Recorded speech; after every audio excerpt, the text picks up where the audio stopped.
vez más. ¿Cómo se siente? ¿Cómo siente la presión que debe haber a una semana de haber ganado la elección y a 15 días de asumir como presidente? ¿Cómo sentís la presión? En primer lugar, gracias por la visita, Luis. Es un placer tener esta conversación contigo. Segundo, no siento presión. A mí los argentinos me encomendaron un trabajo y nosotros estamos haciendo todos los esfuerzos para que ese trabajo sea hecho de manera óptima. Estamos armando un equipo de lujo y la realidad es que no lo sentimos como una presión. Es un trabajo del cual hay que hacerlo y lo pensamos de esa manera. ¿Por qué le estás diciendo a tu mesa chica que presten la atención a un par de datos?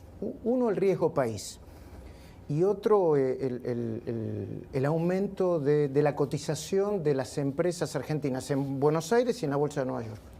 Bueno, eso es muy importante porque lo que va a marcar... Está claro que estamos frente a una situación extremadamente complicada. Argentina está al borde de la crisis más importante de su historia, combina lo peor de la previa del Rodrigazo del 75, con el desequilibrio en el balance del Banco Central que teníamos en el año 89 previo a la hiper de Alfonsín, y con indicadores sociales peores que los que teníamos en el 2001. Por lo tanto, estamos frente a una situación extremadamente delicada. Inexorablemente el ajuste va a haber que hacerlo. El punto es si ese ajuste es desordenado, con consecuencias sociales extravagantes directamente, dantescas, con un dolor del cual tardaríamos muchísimos años en salir, y eso si nos propusiéramos salir.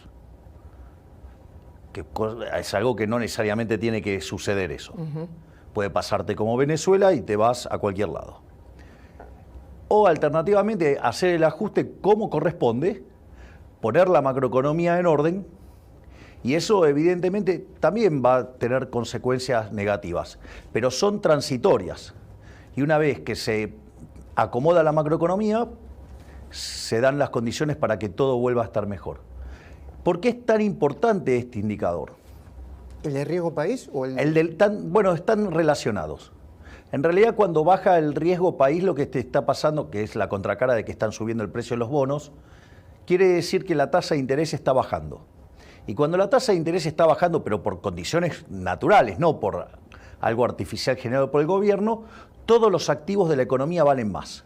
Que eso es lo que vos ves en materia de los precios de las acciones. Vos fíjate que el riesgo país pasó de niveles de 2.700 a estar debajo de 2.000. 1960 el viernes. Exacto, casi comprimimos 800 puntos básicos de riesgo país.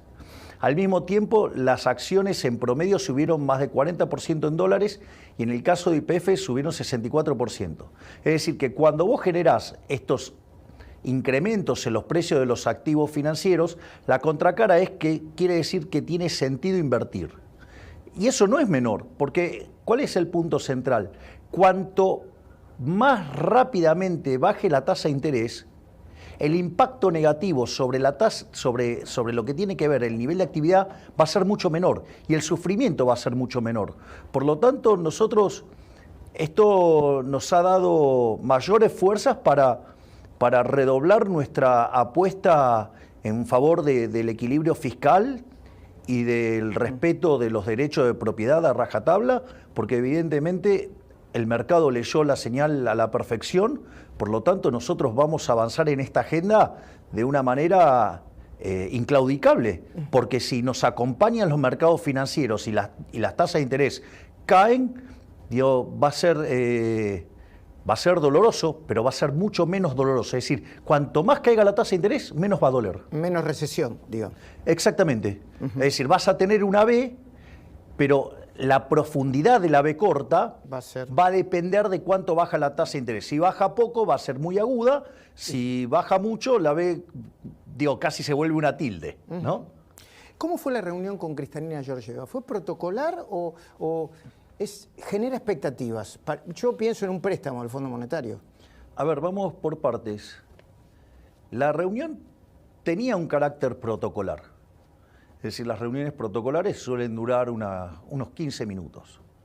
Bueno, salió tan bien la reunión, se encaminó tan bien la reunión que hablamos una hora y hablamos de nuestros planes en materia de política fiscal, política monetaria, política cambiaria, política en lo que tiene que ver con la desregulación y la modernización del Estado, en todo lo que tenemos planeado hacer en términos de modernización del mercado laboral. Y la verdad es que la charla se volvió muy interesante y básicamente lo que nosotros vamos a estar pidiendo en principio es el rollover, digamos, poner en track el acuerdo que está muy lesionado, ¿no? Hay sindicalistas y dirigentes sociales que ya anticiparon que van a salir a las calles. Salieron la semana pasada, están planeando movilizaciones para después de que asumas. ¿Cómo va a responder el gobierno frente a eso? Frente a esa resistencia. Dentro de la ley todo, fuera de la ley nada. ¿Qué significa eso? Que aquellos que violen la ley, digamos, van a pagar las consecuencias. Es decir, la protesta tiene sentido, la protesta es algo consagrado, pero eso no tiene que violentar las libertades del resto de los argentinos.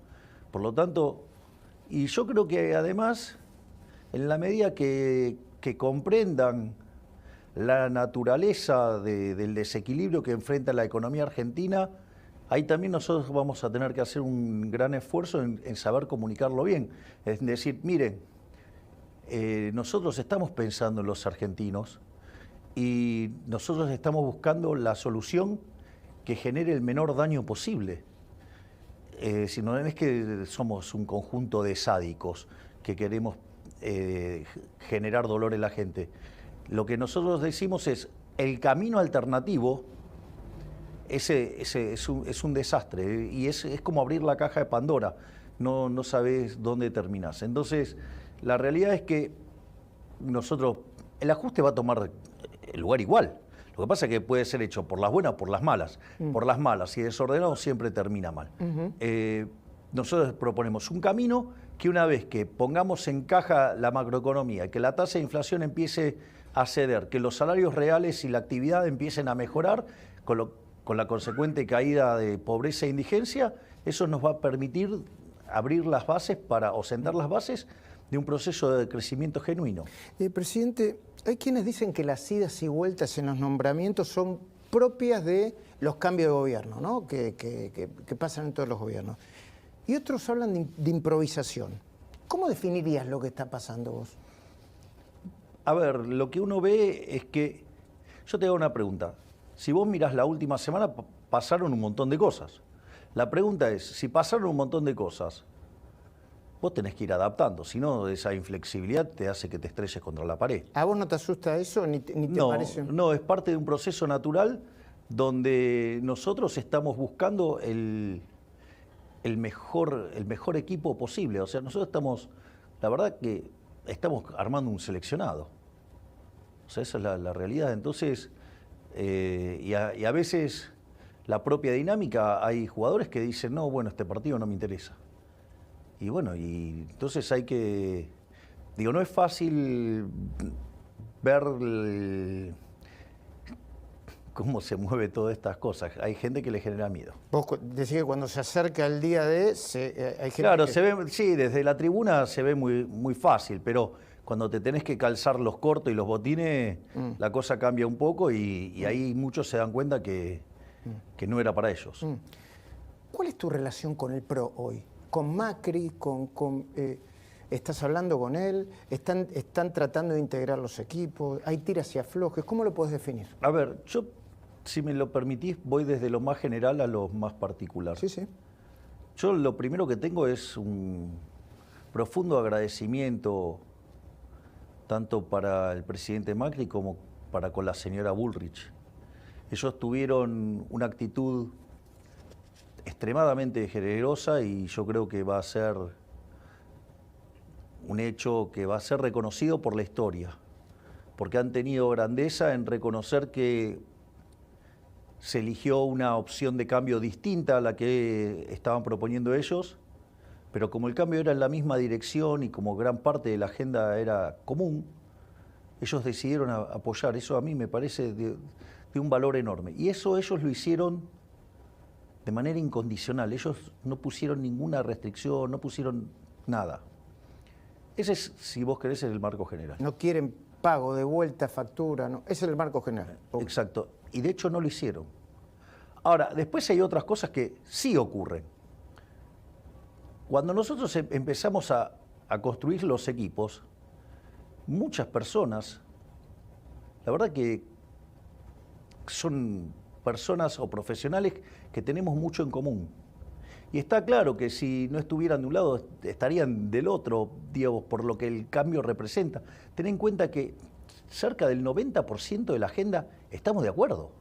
Entonces, eso lo que abre es una posibilidad de integración de equipos y de fusión de equipos que nos permite construir un equipo todavía muchísimo mejor, porque amplía el menú de opciones para elegir a los mejores.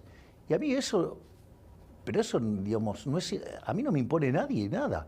Pero si yo, digamos, veo un cuadro que me parece fabuloso, que yo no lo podía, que lo hubiera incorporado, pero no lo podía incorporar porque estaba en otra estructura. Y ahora... ¿Lo llamás?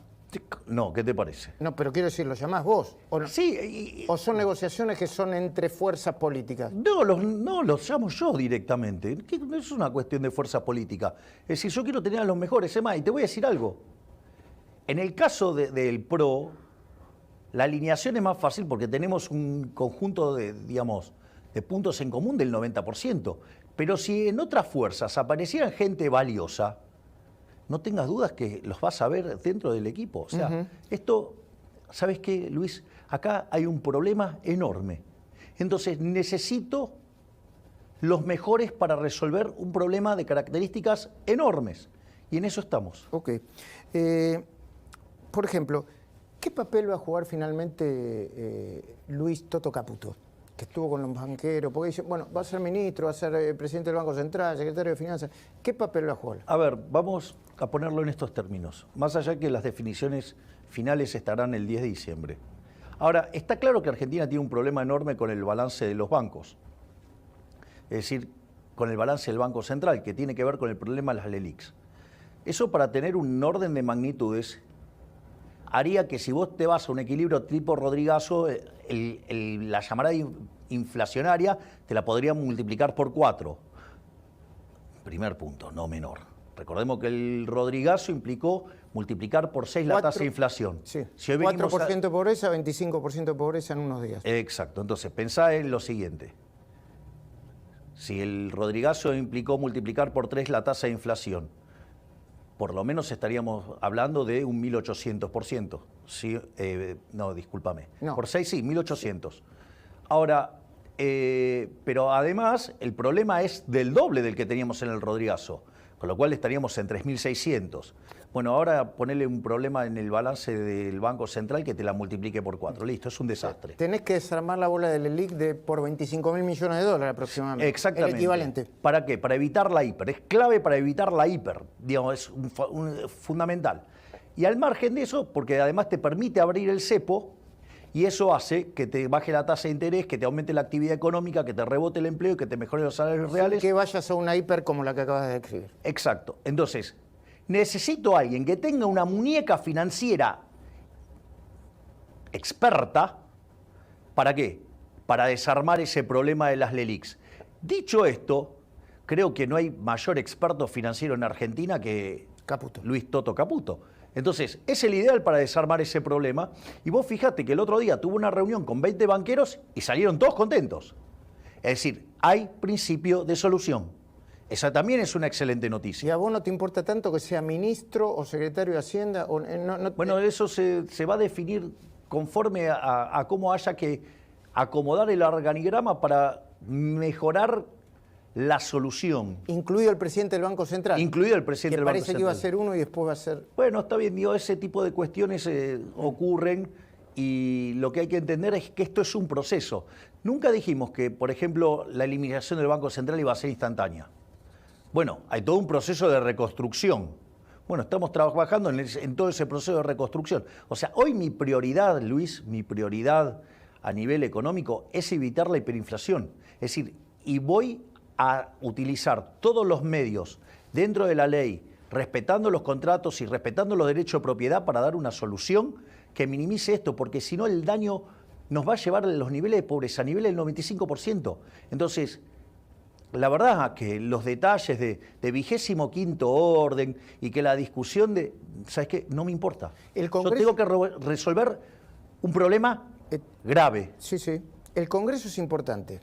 Y más allá de los nombres que aparecen y que se disputan, está Cristian Ritondo, Florencio Randazzo, hay un diputado de la Libertad Avanza que están entre los nombres que lo pueden ocupar. ¿Qué vas a decidir vos ahí? Ahí la decisión también va a ser de la fuerza, yo supongo de la fuerza con la que discuta y tuya. Bueno, pero... La decisión del presidente de la Cámara va a ser tuya. Bueno, pero ahí lo que nosotros vamos a buscar es el mejor equilibrio político para que las leyes tomen curso. Es decir, nosotros... Gobernabilidad. Exactamente. Nosotros, pensá que nosotros el día 11 entra un paquete enorme de leyes con toda la reforma del Estado y un montón de leyes asociadas a ello. Por lo tanto, no es que nosotros vamos a esperar a marzo, no, que vengan las ordinarias, no. Vamos a llamar a sesiones extraordinarias y vamos a tratar todos estos temas porque es urgente, no podemos esperar hasta marzo. ¿Sabes por qué? Porque en marzo empieza a caer la demanda de dinero. Por lo tanto, más vale que los problemas del Banco Central los resolvamos cuanto antes y no solo eso, sino que además empecemos a resolver la cuestión fiscal para que no solo frenar con la emisión contra déficit fiscal, sino también para que, como la inflación está tomando curso, limpiar el sobrante de dinero por suba del PBI nominal. ¿Vos te referís a eso cuando hablas de plan de shock? Sí, ¿De claro. qué hablas cuando hablas de shock? Cuando yo hablo de plan de shock, hablo de poner en caja las cuentas públicas, hablo básicamente de lo que tiene que ver con la solución de las LELIQs, arreglar el balance del Banco Central, y una vez que eso lo tenemos encaminado, empezar a abrir el cepo y ir hacia una unificación cambiaria. ¿Qué vas a hacer con las provincias? ¿Con la coparticipación? ¿Con algunos fondos? ¿Con los fondos discrecionales como los ATN? ¿Con fondos que piden las provincias porque no se los dan? Bueno, lo primero que hay que entender es que la coparticipación está fija, o sea, eso es una cuestión. Y de hecho la Constitución del 94 dio un mandato para arreglarla y todavía no se arregló. Bueno, eso tiene esa dinámica y está explicitado en la Constitución cómo se arregla. Por lo tanto, digo, no puedo hacer nada al respecto. Ahora, lo que sí... Te doy ejemplos. Pero las transferencias discrecionales, bueno, acá lo que hoy manda es el criterio de la caja. Acá, Luis... ¿En qué sentido? Que no hay plata.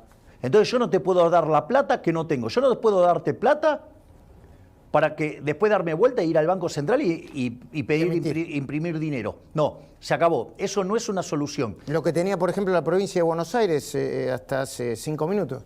Bueno, yo no voy a utilizar el Banco Central para engañar a los individuos. Vamos, responsabilidad fiscal, todos tienen que poner las cuentas en orden.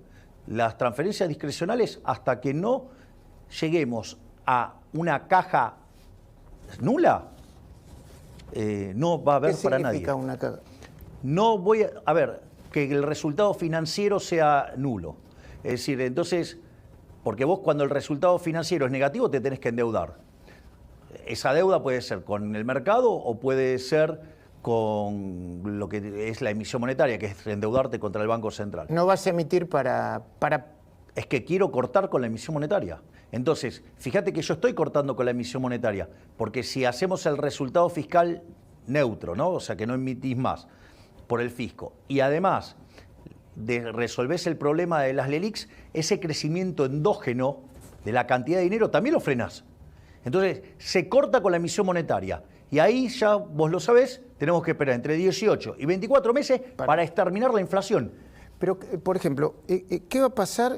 Viste que el gobierno central, el que termina, le quitó fondos de coparticipación a la Ciudad de Buenos Aires para dárselo a las provincias. Ahí vas a tener que bueno, eso es, digamos, yo en eso ¿Se lo vas a devolver o no? Yo me manifesté en contra, digamos, cuando pasó eso. Así es que yo apoyé el planteo de la ciudad, digamos, a pesar de que tenía una diferencia profunda con el jefe de gabinete. Pero eso, digo, lo que está mal, está mal. O sea, y eso, bueno, se tendrá que arreglar y de vuelta. Pero lo que quiero que quede claro también, que quizás es más importante, acá hay cambio de régimen. Acá hay cambio de régimen. ¿Qué significa eso? Vamos a poner de patas para arriba la organización económica. Es decir, esta organización económica nos está llevando a ser el país más miserable del mundo. Luis, nosotros entramos al siglo XX siendo el país más rico del mundo. No puede ser que hoy seamos 130, tengamos cerca de 50% de pobres y más de 10% de indigentes. No puede ser, no puede ser. Yo no quiero una Argentina que sea la villa miseria más grande del mundo. Entonces, bueno, pero para eso tenés que hacer un cambio de régimen. Bueno, nosotros estamos proponiendo un cambio de régimen que implica volver a abrazar las ideas de la libertad. Y todo el conjunto de reformas va a estar destinada ¿a qué? A incrementar la libertad. ¿Por qué? Porque aquellos países que son más libres son 8 veces más ricos que los reprimidos. A ver, el gobierno que se va, ¿está colaborando con la transición? Yo tengo datos de gente que meten por la ventana todos los días, a esta hora, un domingo, por ejemplo. ¿Qué van a hacer con eso ustedes? ¿Tienen los papeles? ¿Los van a pedir? Mira, que lo sigan haciendo. Nosotros vamos a un cambio de régimen y vamos a poner las cuentas en orden. Vamos a modificar, ¿sí?, la base contractual de esta economía tal que estén dadas las condiciones para hacer todos los cambios estructurales para que Argentina sea potencia. Nosotros, o sea, con lo cual, ¿sabes qué? No puedo evitar lo que están haciendo, no puedo evitarlo, pero sí... Porque no asumiste todavía. Exacto, pero el 10 de diciembre sí va a depender de mí. Y ahí nosotros tenemos, acá hay algo importante.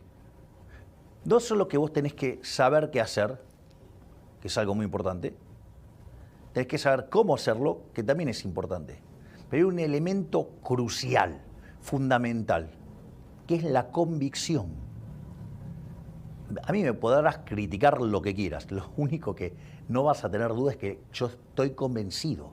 Es decir, yo estoy convencido, yo tengo la convicción de poner de pie a la Argentina volviendo a abrazar las ideas de la libertad, que son las que propuso Alberdi en la Constitución del 53. ¿Y no tenés miedo que te metan mucha gente en la calle y que genere una resistencia parecida a las 14 toneladas de piedra, a lo que están anunciando todo el tiempo desde que ganaste las elecciones? Pregunta, cuando vos tuviste que enfrentarte a un desafío grande y que eso después se materializó en un gran logro para tu vida, ¿fue fácil? Bueno, lo que pasa es que la dimensión de lo que querés hacer vos es un poquitito más grande que cualquier cosa que me haya imaginado en mi vida, por ejemplo, porque sos el presidente. Bueno, quizás soy una persona que tiene convicciones un poquitito más grandes también. Yo estoy convencido. Y lo voy a hacer. Porque es la forma en la cual vamos a poner este país de pie. Fíjate que a lo largo de este devenir de los últimos años, en la cual la dinámica de los hechos, el orden espontáneo puro me puso en un sendero que parecía un sueño al inicio, ¿no? Esta la idea de llegar a la presidencia y ahora estoy acá. Nadie cree. Bueno, muy poco. Sí, mi hermana. Y el genio de Santiago Caputo. O sea, sacando esas dos mentes brillantes, pero esto es muy importante. Fíjate que yo recurrentemente usé la figura de Pellegrini. ¿Por qué usé la figura de Pellegrini? Pellegrini asume en un contexto de crisis muy profunda y Pellegrini decide hacer lo que hay que hacer. Con lo cual se tiene que comer todos los costos, o sea, le llenaron la cara de dedos. A punto tal que cuando termina su mandato, uno de sus asesores le dice, mire, don Carlos, salga por el costado. Y justo a Pellegrini, que era un señor de carácter fuerte, con lo cual se abrochó el frac, se puso la galera, tomó el bastón y salió por la escalinata principal. evidentemente esas 2 cuadras y media la gente le dijo de todo. ¿Cómo lo recuerda hoy la gente? ¿Cómo? El piloto de tormentas. Ese es el modelo. Es decir, alguien que esté dispuesto a hacer lo que tenga que hacer, aun cuando eso implique poner el lomo y que te revienten a palos. Pero, ¿sabes qué? Pero alguien lo tiene que hacer, Luis. Alguien lo tiene que hacer. Te doy un ejemplo. ¿Los planes sociales van a ser entregados directamente a los beneficiarios? Porque eso Sí, te va a poner... Sí. Eso va a ser o sea, todos los tipos, qué sé yo, los Beligoni, los Pérsicos, Mira, los Grabois de la vida... Me encanta la pregunta porque hay 2 cosas que hay. La primera es, sí, vamos a terminar con los intermediarios para que no sean además utilizados de la manera que son utilizados. Y la única excepción a lo que yo dije, nadie va a poder gastar un mango de más porque le corto la mano, la única billetera que está abierta es la de Petovelo. Es decir, la única que puede gastar más es la ministra de Capital Humano. ¿Por qué? Porque nosotros, la verdad es que no sabemos cuánto tiempo va a durar esa transición hasta que estabilicemos la economía. Entonces, vos eso no lo puedes hacer sin contención social. Y es la única billetera que está abierta. Eso implica que las otras billeteras, o sea, si la billetera de Capital Humano necesita más plata, se achican las otras, ¿eh? No es negociable el resultado fiscal. Bueno, pero por ejemplo, la obra pública, que según algunos, yo no sé cómo son los números, pero dice que podrían dejar en la calle, si uno termina con la obra pública ya, no sé, 100.000, 200.000, 250.000 personas. ¿Se va a parar en este mismo instante, a partir del 10 de diciembre? ¿O es otra dinámica? Lo que manda es la caja. Si vos, digamos, de vuelta, suponete que, Dios no quiera, ¿no? Digo, es un ejemplo, te cayeran a la mitad los ingresos. Digo, vos no venías ahorrando el 50%, así que primero te vas a comer el ahorro y segundo, ¿qué es lo que pasa? Entre comer y pintar la casa, ¿qué haces? Comer, voy a comer. Bueno, entonces voy vamos a tratar de comer. Bueno, mientras que no tengamos plata, no pintamos la casa. Digo, no invertís. No invertís. O sea, a ver, digo, no es que ¿sabes lo que pasa, Luis? Que cuando llega el momento de ajustar todo, dice, sí, hay que ajustar. Pero no la mía no. No, bueno, no. Eso decía Macri. Bueno, exacto. Que todos los empresarios se reunían y le decían, sí, hay que ajustar, hay que ajustar. Sí, pero después le pedían que la mía está, ¿no? Bueno, vamos a cortar donde se puede cortar. Digamos, todas las partidas que se puedan cortar, se van a cortar. O sea, hay que entender que no hacerlo, porque así todos tienen alguna justificación para que su partida no se toque. Pero si no lo hacemos, el tamaño de la crisis que vamos a tener va a ser homérico. Es decir, y entonces ni Cíclope ni un ejército de cíclopes lo va a resolver. Entiendo. No nos metamos empresa por empresa, pero vos dijiste en algún momento, creo que lo seguís sosteniendo, vamos a privatizar todas las empresas del Estado que se puedan privatizar. Todo lo que se pueda privatizar, lo vamos a privatizar. O sea, la función del Estado no es ser empresario. No es ser empresario, porque la lógica del empresario, lo que lo mueve... ¿Sabes cuál es? ¿Conoces el chiste ese? ¿Cuál es el órgano más sensible del ser humano? La billetera. El bolsillo, claro. Bueno, el empresario lo tiene exacerbado. Entonces, si vos tenés pérdidas, ¿qué es lo que pasa? Perdés tu capital. Entonces te movés y le buscás la vuelta, salís, no sé, hacés lo que fuera, pero... Y de última, si perdés, el problema te queda en vos. El problema con el Estado es que cuando pierde plata, te pasa la cuenta y se agranda encima. Entonces, no funciona, el sistema de incentivos no funciona. Es un oxímoron hablar de empresa del Estado, no existe eso. Entonces, todo lo que está, digamos, se pueda traspasar al sector privado, va a ser traspasado al sector privado. Ahora, tiene dinámicas, o sea, eso no es un proceso instantáneo. Por ejemplo, el caso YPF. El caso YPF, nosotros tenemos todo un programa de racionalización de YPF, ¿sí? De ponerla en caja y después venderla bien, no, digamos, o sea, vender el estropicio que hizo Kicillof. ¿Me comprendés? Se entiende. 2 o 3 preguntas más porque ya se nos está acabando el tiempo y agradecemos. Estás por viajar en unos minutos. ¿Dónde y para qué? Lo que puedas contar. Sí, el viaje, ahora primero voy a New York. Voy a Loel, voy a ir a rezar. ¿Qué es el Loel? El Loel es el lugar donde rezaba el Rebbe. ¿Quién es el Rebbe? El Rebbe... Sí, un rabino. Un rabino el Rebbe de Lubavitch, sí. Que falleció en 1994. Exactamente. Digamos que ha sido un hombre de gran influencia a nivel mundial, una persona muy espiritual, y él rezaba en la tumba de su suegro.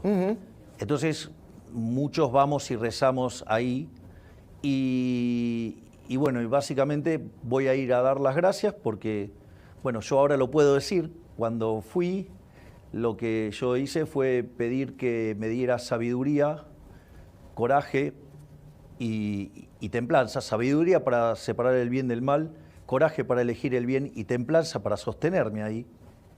Y que, bueno, y aceptar la voluntad del Creador respecto a lo que sucediera y tomar el lugar que el Creador decida. Bueno, el Creador me puso en un lugar de máxima responsabilidad, así es que voy a dar las gracias y voy a tratar de estar a la altura de las circunstancias y voy a hacer todo para eso. Eso es, digamos, mi parte espiritual. Después de ahí me voy a ir a Washington y voy a tener un montón de reuniones ya estrictamente vinculada a mi actividad como presidente electo o futuro presidente. ¿Probablemente te reúnas con Trump o es una especulación esa? Eso no se va a dar en este viaje, pero la reunión con Trump te diría que es casi un dato. O sea, hay personas que presenciaron esa charla y te diría que saben que es un dato. Hablando de personas que presenciaron esa charla. Está acá, en este lugar, acá sí. está Fátima Flores, la estamos viendo acá en este momento. No me quiero meter en tu intimidad, pero sí en tu rol de presidente. ¿Dónde vas a vivir? En Olivos. ¿Por qué? En Olivos, y voy a trabajar en Olivos.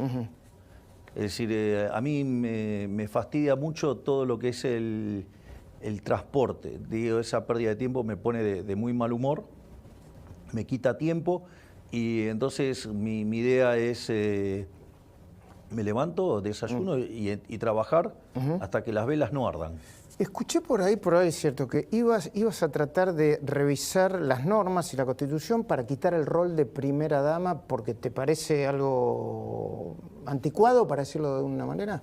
No lo he declarado públicamente, pero me parece que es un concepto anacrónico porque corresponde a un momento distinto de la historia. Bueno, digamos, Fátima es un excelente ejemplo, digamos, ella en el fondo es una empresaria, digamos, ella es una benefactora social porque ha creado un producto de mejor calidad, un mejor precio, en el cual le brinda satisfacción a una gran cantidad de seres humanos que voluntariamente van y la ven. Entonces, me parece fabuloso que, por ejemplo, ella siga trabajando y que siga manteniendo su actividad, porque justamente es algo que contribuye de manera muy positiva. Entonces me parece que es una figura que corresponde a otros momentos, o sea, pero igual, digamos, no es una batalla en la cual, digamos, o sea, de las primeras, porque la realidad es... Tienen muchas cosas que hacer. Digo, pero sin lugar a dudas, digo, consultaré a las mujeres sobre la apreciación de esto. O sea, bueno, nuestra ministra de Capital Humano, esa figura no le gusta nada, por decirlo de alguna manera, la de la primera dama. Pero, y a Fátima tampoco. Javier, presidente, probablemente no nos volvamos Sigo llamándome Javier, está bien, así es que... te digo presidente. No, yo puedo hacer una reflexión. ¿Cómo no? Si un amigo tuyo cambia de trabajo, ¿lo vas a tratar de manera distinta? Si es el presidente, lo llamo el presidente. Y lo voy a tratar de manera distinta porque... estás majule, No, porque tiene menos tiempo. Lo voy a tratar de manera distinta porque tengo... Y es natural, porque no. Me dijeron, estuve leyendo por ahí que recibiste 1000 llamados el día que ganaste la elección y no los pudiste contestar a todos. Así ¿Solo que, 1000? Bueno, eso. Ponele. Probablemente sea la última entrevista, no lo sabemos, antes del 10 de diciembre cuando asumas. Ahí tenés la cámara. ¿Qué le dirías a los argentinos antes de asumir? Que el momento que nos toca enfrentar es un momento muy delicado, muy duro, muy crítico, que estamos al borde de la crisis más importante de la historia argentina y que me estoy ocupando activamente para elegir a los mejores para no solo evitar esa catástrofe, sino para ponernos de pie e iniciar el proceso de reconstrucción nacional que a la postre nos vuelva el país más rico del mundo. Gracias, Javier. Muchísimas gracias.